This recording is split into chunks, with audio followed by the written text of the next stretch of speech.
Now, Objective 7, and this is the Objective 7 worksheet. It's not the entire worksheet, but it's the new part.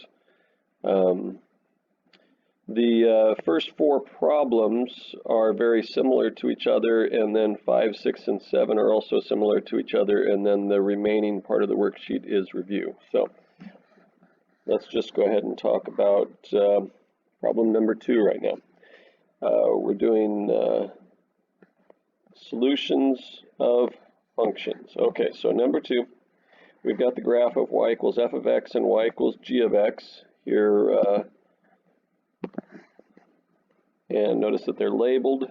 F of x is the parabola, and g of x is the line. And then there are some points that are highlighted and labeled. Now, by the way,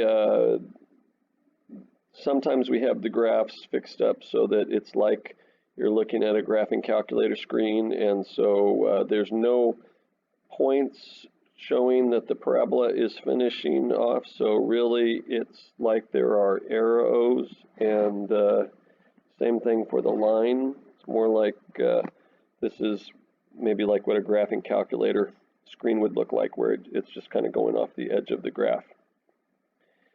So keep that in mind. Okay, list all the labeled points that are solutions for f of x equals 0. Now there's not much, if any, work to show for most of these problems for the first 4. It's understanding the vocabulary and thinking your way through the problem and being able to answer the question accurately.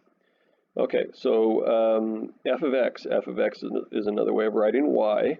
So y equals 0. Where does y equal 0? Well, y equals 0 anywhere along the x-axis. Now it has to be for f of x, so make sure that we're doing it for f of x. Are there any x-intercepts for f of x? Yes, point A and point D. Okay, part B, list all of the labeled points that are solutions for g of x equals f of x. So where is g of x the same as f of x? Well, those are points of intersection. So do we have any points of intersection? Yes. Are they labeled? Yes, point A and point C. Part C now, list all of the labeled points that are solutions for x equals 0. Okay, where does x equal 0? X equals 0 anywhere along the y-axis. Now, we do have a couple points that are labeled on the y-axis, but let's read further. List all of the labeled points that are solutions for x equals 0 on the graph of f of x. So only on f of x, so not point B, only point E. Part D, list all the labeled points that are solutions for y equals f of x. Well, solutions for a function are any of the points that are on the function. So there's an infinite number of points, but are there any that are labeled on f of x? Okay, well, yes, A, E, D, and C.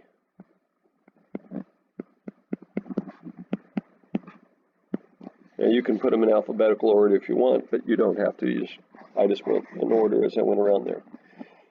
Part E, list all of the labeled points that are solutions for y equals g of x. So similar, but instead of f of x, it's going to be g of x. And we have 3 points that are highlighted on g of x, so A, B, and C. Okay, and that's all of problem number 2. Like I said, it's really no work, but you do have to understand the vocabulary. Let's take a quick look at number 3. I'm not going to go through the entire problem here, but I do want to take a look on 3F. It refers to roots.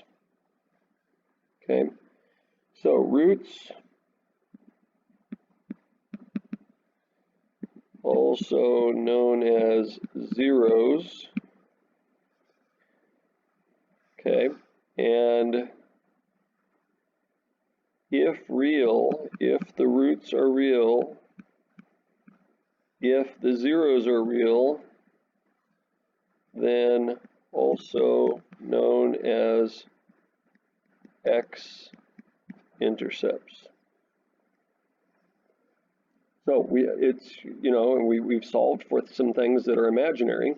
If you get an imaginary root, an imaginary a zero, then they're not x-intercepts. But if they are real numbers and they're zeros or roots, then they are x-intercepts. So we need to remember that roots means the same thing as zeros, and if they are real, then they're also x-intercepts. Okay, so let's read the question now. So how many roots, how many zeros, how many x-intercepts does g of x have? Okay, well, x-intercepts, that seems to make more sense now, but we have to understand that roots, zeros, x-intercepts, they're all synonymous as long as they are real roots. So how many x-intercepts does it have? Well, it has one out here pretty close to -1, one that's just a little bit bigger than 4, and one that's whatever that is, it looks like about 10.5. So, but it's just asking how many does it have, and it has 3. Okay. Let's also talk about E right here. So E, on what approximate interval? Okay, now interval, anytime they're asking you for an interval of something, the only time we have y values in an interval is if they're asking for the range. Otherwise, interval notation is x's, because it's asking about where is this happening, and where things are happening are x's, x coordinates. On what approximate interval is g of x less than -1? So again, g of x, that's another way of writing y. So the y's are less than -1 for g. Well, where is negative? Here's -1. Y equals -1. So is the function g ever less than -1? Is it ever below -1? Yes. All that stuff out there, it's below -1. And looks like kind of all this section right in here, it's below -1. Now, we're describing it based off the x coordinates. So g of x, it's going down and to the left forever. So interval looks like it's -infinity to -1. The y values are less than -1. And then it also looks like 1, 2, 3, 4, 5. 5 to, let's see, 6, 7, 8, 9, 10. So based on what we can see on the graph, this is where it looks like by x values that the function g is below elevation -1. Okay, so like I said, the first 4, they're all fairly similar. And then 5, 6, and 7 are also similar. So let's take a look at number 5 here. Okay, so number 5, the table below shows several points on 2 continuous functions. Okay, now, continuous terminology, we have to understand what it means. You know, once you start drawing the function, you can't lift your pen or pencil. So it's all connected. So if we take a look at these snapshots, the function f of x and g of x go smoothly from 0 to 1 to 2 to 3, okay? And these are just snapshots along the way, but the functions themselves are continuous on those intervals. Okay, very important information. Now, there's also this little graphing thing over here that you'll see on 5, 6, and 7. Yes, you can use them. However, it takes a lot of time to do those. I mean, you can plot the points and connect the dots and make them continuous. It takes a long time. And there's always a time element to our tests. And if you're doing the problems like this, you're probably going to run out of time. And then you're going to ask for more time, and I'm going to say, sorry, you were doing things inefficiently and you ran out of time. So this is not the best way to do it. Let me show you a faster and very effective way of doing it. So part A, on the number line below, shade the interval or intervals between the integers where the solutions to f of x equals g of x must exist. Okay, so here's what I'm going to do. I'm going to compare function f versus function g. So at x equals 0, is f above or below g? Well, -5 is above -7, so f is above g. Okay, now I'm going to do the same thing at x equals 1. So at x equals 1 is f above or below g. So -2 is above -3. Do the same thing here at 2. So at 2, 1 is below elevation 2. And finally at x equals 3, so -5 is below elevation -1. Okay, so now they're continuous functions. F was above at this snapshot at 0, f is still above at 1, and then all of a sudden f is below at elevation 2. So logically, what must have happened? Somewhere between 1 and 2. F and G must have intersected at least once, maybe more than once, but at least once they crossed so that F became lower than G. Now, how about from 2 to 3? No, because from 2 to 3, F is still below.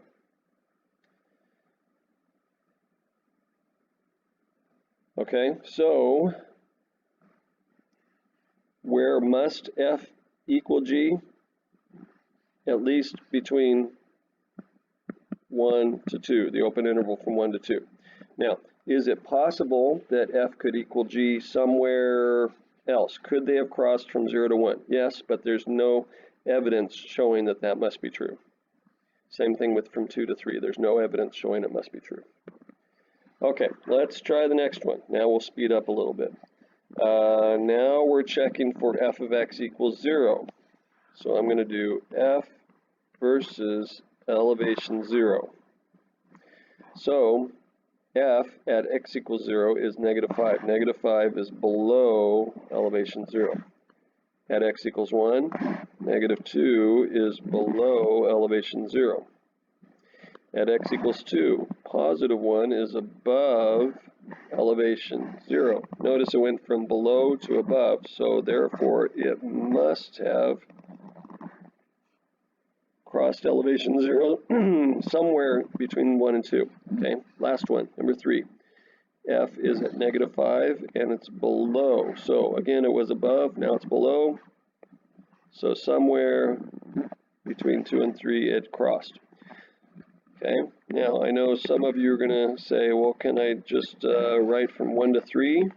No, because if you just write from 1 to 3, maybe there's only one solution, and yet we know that there's a solution between 1 to 2, and also another solution from 2 to 3. Okay, finally, last one here of these. So on part C, we're comparing g of x to elevation 4. Okay, so g versus elevation 4. Okay, so at x equals 0, g of x is -7. That is below elevation 4. At x equals 1, g of x is -3, which is below elevation 4. At x equals 2, g of x is 2. That is below elevation 4. At x equals 3, g of x is -1. That is below elevation 4. Okay, now, does g of x equal 4?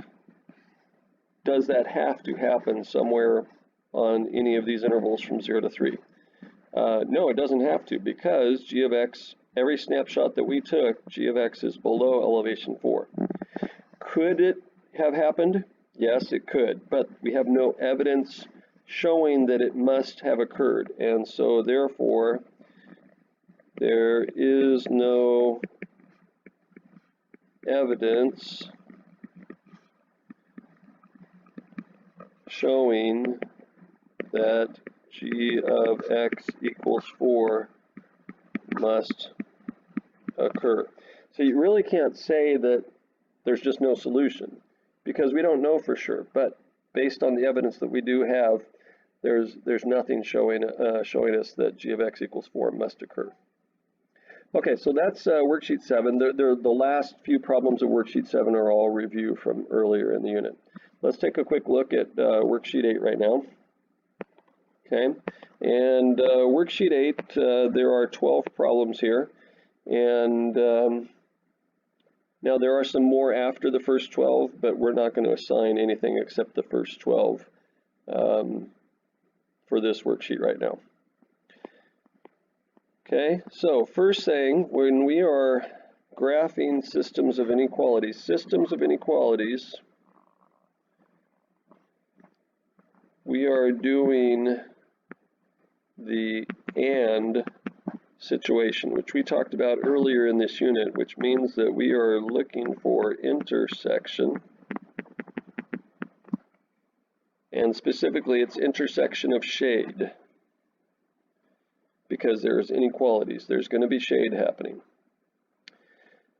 Okay, let's go ahead and try number 2 here. Now, the graphing is involved. We did this last unit, and so we need to be very good at it. If you were kind of sloppy with your graphs, you might have a hard time getting correct answers here. You need to do a good job with your graphs.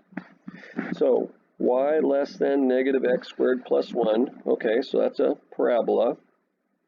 Okay, it is vertex is 0, 1, and it's opening down.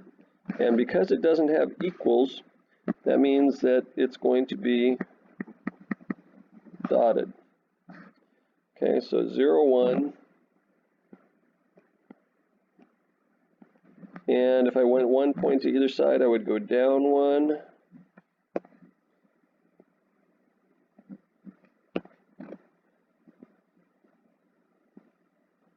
Now, that's not enough. Because our graphs need to be better, so we might need to actually plug in a couple other points. So if I go 2 points to either side, I go down a total of 4 from the vertex. Okay, and it is dotted.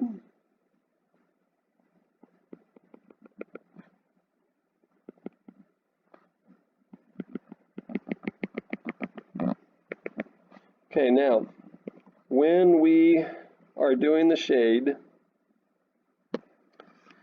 if we're in the y equals form, which these are in the y equals form, if you're doing y less than, you shade down. If you got y greater than,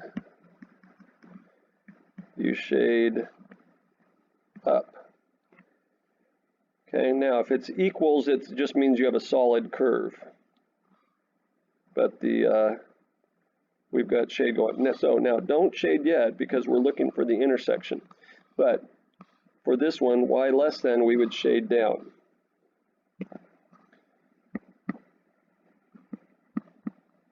Because y less than, okay. So now we have the exponential function. We need a few points.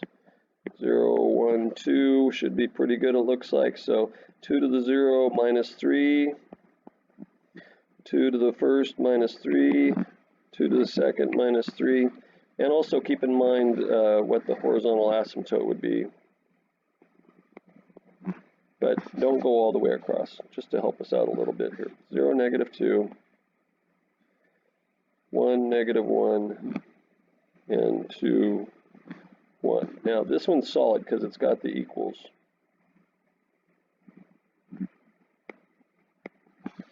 Okay, and it's y less than or equal to, so this one's shade down as well. So now, is there some intersection? Is there a place where the shading is occurring for both? So I'm shading below the parabola, which by the way is inside the parabola in this case, and I'm shading below the exponential function. So is there a place where there's overlap, there's intersection of shade? Yes. Inside the parabola, but below the curve, below the exponential function. Okay, so that's the solution set. If the solution exists, then name 2 points in the solution set. So if we look at our graph, we could say probably like 0, -3, and there's an infinite number of points here. Somebody could say 1, -100. Okay, we're going to go ahead and try another one.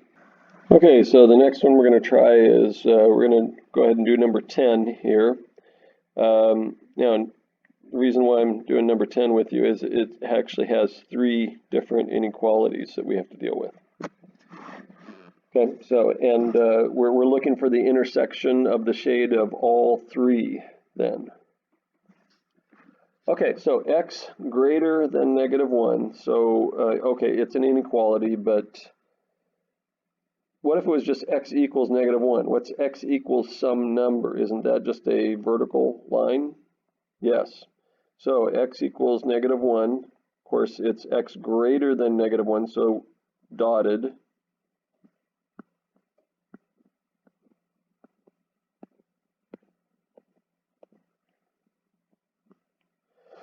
Okay, now, previously we were doing the y greater than or y less than. So this is obviously x greater than or x less than. So let's think about that. If we have something in the form x greater than stuff, then instead of thinking shade up or shade down, now we're thinking left versus right. So x greater than, that's going to be shade right, and x less than will be shade left. Okay, so this one, x greater than -1, we would shade right. Don't shade yet, because the only thing we actually want shaded is the actual intersection of all the shade for this system of inequalities. So, but we will be shading right. Okay, moving on. Y greater than or equal to 2x. Okay, so exponential, and it hasn't shifted anywhere, so I'm just going to plug in like 3 points here, 0, 1, and 2. So 2 to the 0, 2 to the first, 2 to the second, so 0, 1.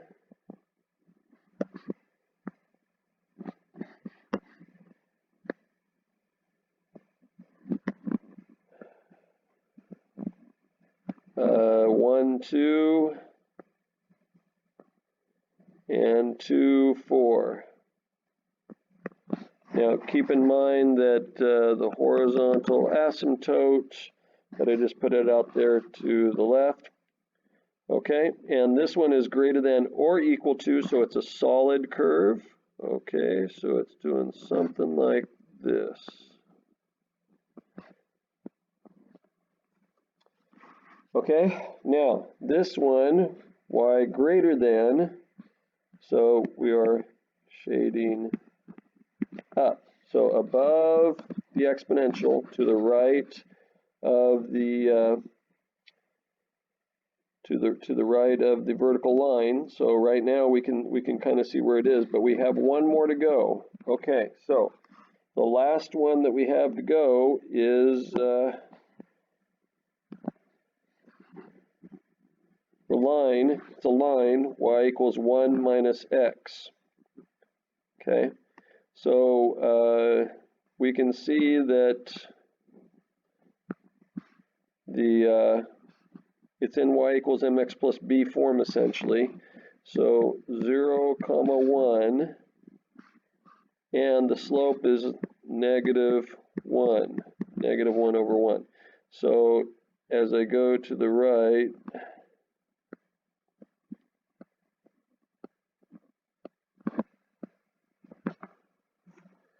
okay, and it is solid, a solid line.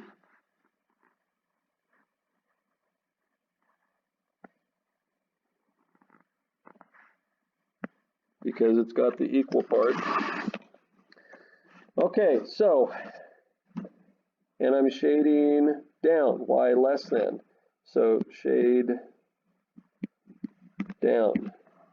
So is there a region where there's an overlap of the shade to the right of the vertical line, above the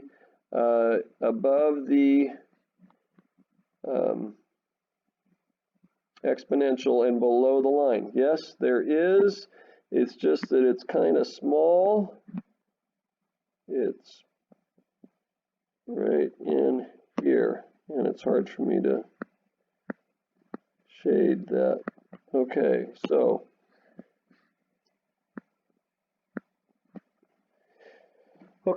let's name, actually let me ask you, is 0, 1 in the solution set?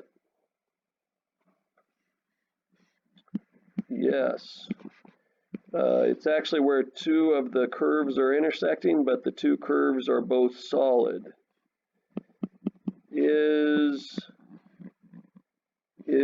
Let's see, how about, is -1, 2 in the solution set?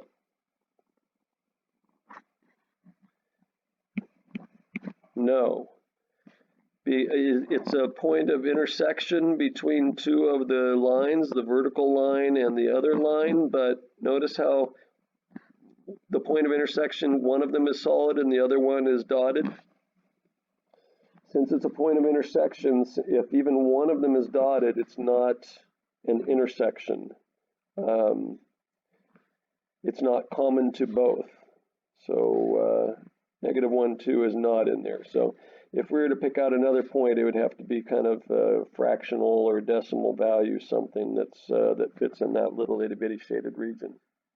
Okay, last one we're going to do together, and then get you started on both assignments. So we're going to do number 9 together right now. And so here we go. So y less than or equal to -2, y equals -2, that's a horizontal line, elevation -2, and we would be shading below. Don't shade yet, but we would be shading below that line. And then the other line, excuse me, not line, but the other curve is a parabola, vertex of 2, -1, and it's opening up, but it's dotted. So 2, -1, and then if I went 1 point to either side of the vertex, the A value is 1, so up 1. And if I went one more point to either side, if I plugged in a 0, if I plug in a 0, I end up getting a 3, and if I plug in a 4, I get elevation 3.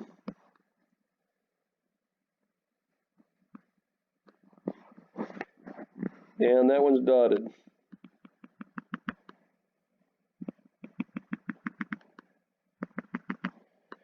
Okay, so now that one I'm shading above. So shading above, which is inside the parabola effectively, shading above there, and I'm shading below the other one. So kind of looking at it right now, you know, it's like shading below the line and above the curve, but ultimately we're looking for intersection. So is there any intersection between those two shades? No, there is no intersection. Therefore, the solution, the intersection of the shades, is no solution.